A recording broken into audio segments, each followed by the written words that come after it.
Welcome back. સમાચાર સુરતથી, જ્યાં પોસ્ટ માસ્ટરે લાખોની ઉચાપત કરી છે. પલસાણાના લાખણપુરની આ ઘટના છે, જ્યાં પોસ્ટ માસ્ટર પર ઉચાપતનો આરોપ લગાવ્યો છે. તો ખાતા ધારકોના રૂપિયા સંબંધીના ખાતામાં તેમણે ટ્રાન્સફર કર્યા હતા અને ત્યારબાદ કુલ 37 લાખની ઉચાપત કરી હોવાનું બહાર આવ્યું છે. 51 ખાતા ધારકો બન્યા ઉચાપતનો ભોગ. બ્રાન્ચ પોસ્ટ માસ્ટર કાર્તિક ગિરી ગુસ્વામીની અટકાયત પણ કરવામાં આવી છે.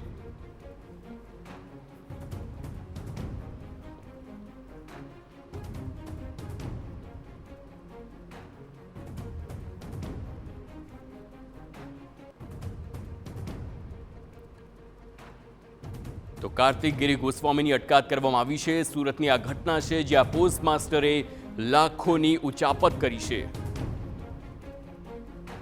જે પણ એકાઉન્ટ ધારકો છે તેમના એકાઉન્ટોમાં ખોટી સહી કરી અને એકાઉન્ટો બંધ કરેલા, એ પૈસા એમના સગાવાલાના ખાતાઓમાં ટ્રાન્સફર કરેલા.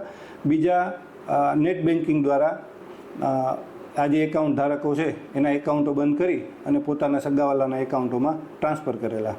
જે બાબતેની વિગતવાર ફરિયાદ આપેલી હોય, જે ફરિયાદ દાખલ કરી અને તપાસ ચાલુ કરેલ છે.